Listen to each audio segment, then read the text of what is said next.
Al-hadis rabi'atu an ummil mu'minin Ummi Abdillah Aisyah radhiyallahu anha qalat qala Rasulullah sallallahu alaihi wasallam man ahdasa fi amrina hadza ma laisa fihi fahuwa raddun rawahul Bukhari wa Muslim wa fi riwayatin li Muslim man amila amalan laisa alaihi amruna wa huwa raddun. Hadis yang keempat ini dari kitab Arba'in Nawawi adalah tentang mengingkari kemungkaran dan bid'ah. Hadis yang kelima, bahwa hadis ini dari Ummul Mukminin Ummi Abdillah yaitu Aisyah radhiyallahu anha qalat, mengatakan Aisyah, qala Rasulullah sallallahu alaihi wasallam, ini menirukan, Aisyah menirukan dawuhnya Nabi kita Muhammad sallallahu alaihi wasallam yang isinya man, barang siapa, ahdasa, yang mengada-ngada atau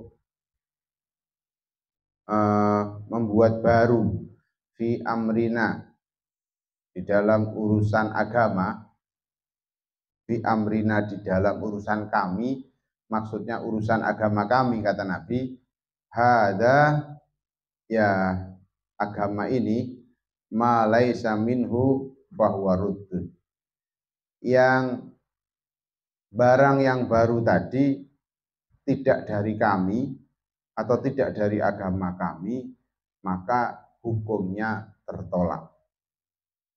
Ini diriwayatkan oleh Imam Bukhari dan Imam Muslim, dan ada lagi satu riwayat bagi Imam Muslim, kata-katanya tidak man ahdasa, tapi man amila amalan laisa alaihi amruna fahuwa ruddun. Man, barang siapa, amila, yang beramal atau beribadah, siapa man, amalan, akan suatu amaliyah atau ibadah, laisa alaihi, yang itu tidak ada dalam agama, amruna, apa urusan kami, bahwa maka perkara tadi atau amaliyah tadi tertolak. Hadis ini menerangkan bahwa salah satu dasar penting daripada Islam itu adalah sesungguhnya tergantung niatnya, seperti di hadis yang pertama. Yang satu mengatakan ini bid'ah, yang satu sunnah. Yang dijelaskan di hadis ini, yang dinamakan bid'ah itu adalah suatu hukum yang tidak diciptakan oleh Allah dan disunahkan oleh Nabi kita Muhammad SAW. Di situ namanya bid'ah. Contohnya kayak apa? Nah, ini kalau sudah menyinggung contoh, nanti akan ada yang tersinggung. Pokok seperti ini, ketika ada sholat diganti sholat bahasa Indonesia misalnya, itu kan membuat-buat itu ya. Di dalam syariat ibadah mahdhoh namanya sholat itu ya harus pakai bahasa Arab, karena ini orang Indonesia. Terus diganti, diinovasi, diganti pakai bahasa Indonesia. Ini bid'ah. Haji seperti itu, biar tidak rame, ya, biar tidak berjubel-jubel di Mekah, digelar di selain bulan Dzulhijjah. Boleh nggak? Nggak boleh. Ini membuat hukum baru dan lain sebagainya. Maka dari itu, pemahaman hadis ini, kita ini harus ittiba kepada Nabi kita Muhammad sallallahu alaihi wasallam. Bukan melakukan bid'ah, tapi melakukan itba. Itba ini dalam rangka menjaga Islam. termasuk Imam Al-Asy'ari dan Imam Al-Maturidi, itu bukan berarti membuka ladang baru pertanian seperti itu gambarannya, atau membuat hukum baru gambarannya seperti itu, tidak. Akan tetapi Imam Hasan Al-Maturidi itu tokoh daripada ilmu tauhid yang diikuti oleh ahlu sunnah wal jamaah, itu tujuannya adalah merawat tanaman yang sudah ditaman oleh Gusti Kanjeng Nabi, seperti itu. Kadang-kadang diartikan Ar-Rahmanu 'alal 'arsy istawa. Apa kalau saya mengartikan coba? Maka Allah yang Maha Rahman ada di arsy, di atas sana. Tidak boleh kalau orang ahlu sunnah wal jamaah, tidak boleh mengartikan persis seperti maknanya. Ya. Yadullahi fawqa aydihim, katanya Allah. Ini harus diartikan dengan arti yang lain, tidak seperti apa adanya.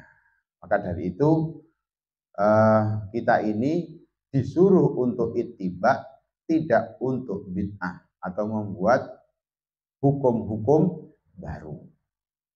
Seperti dalam surat Al-Imran, qul in kuntum tuhibbunallah fattabi'uni yuhibbukumullah wa yaghfir lakum. Qul, katakanlah, in kuntum, jika kamu benar-benar tuhibbunallaha, cinta kepada Allah, fattabi'uni, maka ikutilah aku.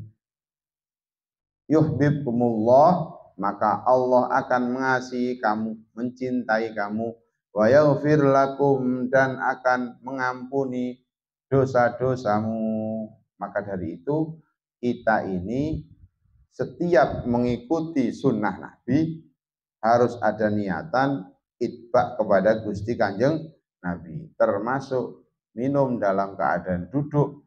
Ini dalam hati juga ada niatan, ya Allah, saya minum duduk ini dalam rangka itba Kanjeng Nabi, itba Rasul. Saya pakai tangan kanan ini dalam rangka itba Rasul, dan lain sebagainya. Sampai hal-hal yang kecil apapun, kalau itu dibarengi dengan niatan ibadah, pastinya akan menjadi sebuah nilai pahala di sisi Allah. Dan ada lagi di dalam Al-An'am itu, wa anna hadza sirati mustaqiman fattabi'u wa la tattabi'us subula fatafarraqa bikum an sabilih. Wa anna hadza, dan bahwa yang kami perintahkan, sirati adalah jalanku, kata Allah, mustaqimah yang lurus, fattabi'u, maka ikutilah dia, wala tattabi'u, dan jangan ikuti kamu semua, subulas as-subula, akan jalan-jalan, fatafarraqa bikum an sabili, maka kamu akan bercerai-berai dari jalannya Allah Ta'ala.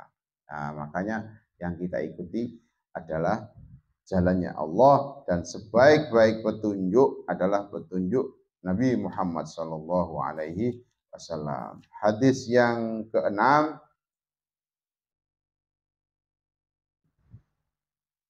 an Abi Abdullah An-Nu'man bin Bashir qala sami'tu Rasulullah yaqul innal halala bayyinun wa innal harama bayyinun wa bainahuma mustabihatun la ya'lamuhunna katsirun minan nas, faman ittaqa asy-syubuhat istabra'a lidinihi wa irdihi, wa man waqa'a fis subhat waqa'a fil haram, karra'i yar'a haulal hima yusiku ayyar ta'afihi, ala wa inna likulli malikin hima.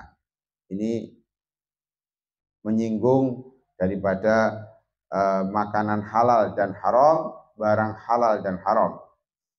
Ini kalau tidak ada harokatnya, ba ya nun itu bisa dibaca bainah ya. Tapi kalau yang hadis ini bukan bainah, nanti artinya beda. Bahwa sesungguhnya barang halal itu antara, dan barang haram antara, tidak bisa. Innal halala, sesungguhnya barang yang halal, bayyinun, sudah jelas. Ini halal, ini haram. Pokok mengecok, ya haram. munalakoh halal, seperti itu contoh kecilnya. Wa innal haram bayinun, dan sesungguhnya barang yang haram itu juga sudah jelas. Nah, di antara halal haram ini namanya subhat, bahasa Arabnya mustabihat. Ya, subhat itu adalah samar-samar, perkara yang samar-samar. Kayaknya ini haram, kayak ini halal, ini subhat.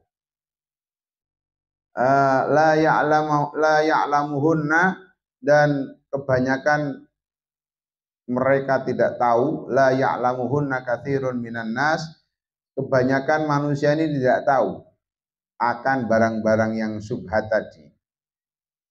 Jadi karena haramnya jelas, halalnya jelas, yang remeng-remeng ini tidak jelas. Nah, yang remeng-remeng tidak jelas.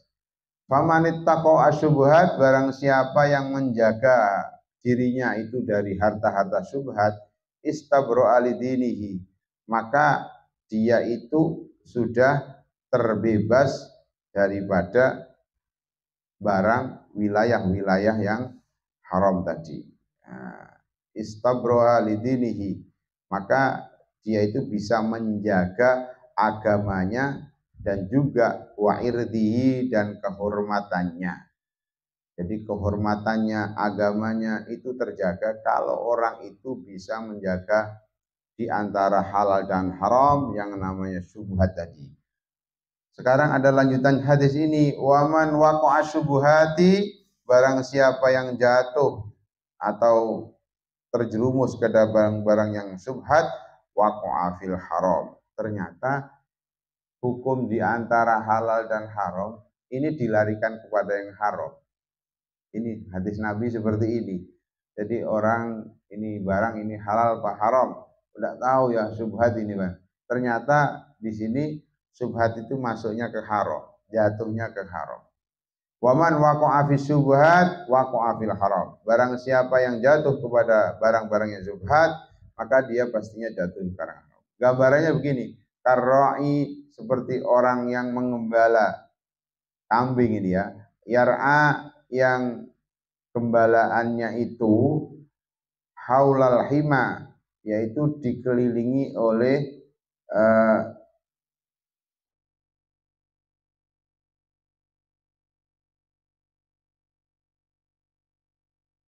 apa oleh haulal hima itu? Jawabannya apa itu? Hah? Lah ya bumi sing kereng itu apa? Apa? Bumi terlarang ya, bahasa Indonesianya bumi terlarang ya. Ya, buminya orang lain. Nah, kayak gitu-gitu. Haulal hima itu memang bukan miliknya begitu ya, bukan hak miliknya ya. Nah, sudah ada ini batasnya, ini milik siapa. Kan orang ngembala kambing itu kalau ada yang dibatasi atau ada yang dipagari kan tidak boleh masuk ya. Nah, ini haulal hima berarti ya. Nah, kalau seperti itu, yusiku ayyar ta'afihi, itu dikhawatirkan si penggembala itu masuk di situ, di batas gembalaan, terus lalu masuk di situ. Takutnya masuk itu loh ya. Banyak masuk nyawang namanya kambing. Ini kambing tidak ditaleni gitu ya. Orang yang menggembala di bumi yang tidak boleh digembalai itu dikhawatirkan dia menggembala di situ. Ala wa inna likulli malikin hima. Ketahuilah bahwa setiap raja memiliki tempat gembalaan. Setiap raja memiliki tempat gembalaan. Ala wa inna himallah, bahwa tempat padang gembalanya Allah adalah apa-apa maharimuhu, apa-apa yang diharamkan oleh Allah. Nah, gambarannya seperti itu. Allah juga mempunyai tempat gembalaan, yang gembalaan itu adalah tempat yang diharamkan, wis dilarang. Ini batas antara halal dengan haram. Nah, batas ini ternyata melok ning haram. Lanjutan dari hadis ini, ala wa inna fil jasad mudghah. Ketahuilah bahwa di dalam sebuah jasad itu ada segumpal darah. Idza saluhat saluhal jasad kullu wa idza fasadat fasadal jasadu kullu ala wahyal qalb. Kalau memang segumpal darah itu baik, maka seluruh badan ini baik. Kalau segumpal darah ini jelek, maka seluruh badan juga jelek. Taulah bahwa segumpal darah itu adalah kolbun. Kolbun adalah hati. Namanya kolb itu ya bolak-balik artinya ya. Ya muqallibal qulub, tsabbit qalbi ala dinik, kayak gitu ya. Wahai zat yang membolak-balik hati, tetapkan hatiku untuk tetap mengikuti agamamu, seperti itu. Maka pemahamannya sudah jelas bahwa yang halal itu jelas, yang haram juga jelas. Dan di antara keduanya itu namanya samar atau subhat. Menurut Imam An-Nawawi, bahwa perkara itu ada tiga, yang jelas-jelas halal, yang jelas-jelas haram, dan yang keduanya samar. Yang samar. Yang jelas-jelas haram ini ya khomer, miras itu ya, minuman keras, lalu zina dan lain-lain. Yang subhat ini, yang tidak jelas halal atau haramnya, ini kebanyakan manusia tidak banyak yang mengetahui. Akan tetapi para ulama mengetahui hukumnya berdasarkan nas atau qiyas, dan apalagi keraguan antara halal dan haram itu tidak ada nas dan ijma'nya. Maka seorang mujtahid ini harus berijtihad dalam masalah itu, lalu mengkategorikan masalah ini kepada salah satu hukum, ini halal ataupun haram. Tentunya meninggalkan syubhat adalah sebagai wujud sikap antisipasi atau istilahnya warok lah.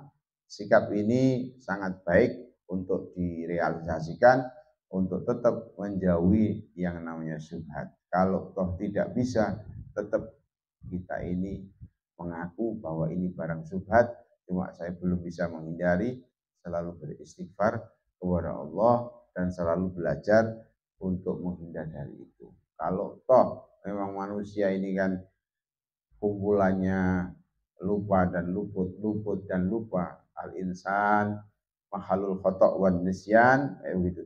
Khotok itu bukan kesalahan satu kali. Jadi khotok itu adalah kesalahan yang berkali-kali. Khoti'ah, ya. Khoti'ah itu adalah orang saat ini salah, besok salah lagi. Ini khotok manusia, ya. Nah, ini maka semoga kesalahan-kesalahan kita di bulan yang suci Ramadan ini diampuni oleh Allah Subhanahu wa taala. Akhiran, Allahul muwaffiq lakum. Assalamualaikum warahmatullahi wabarakatuh.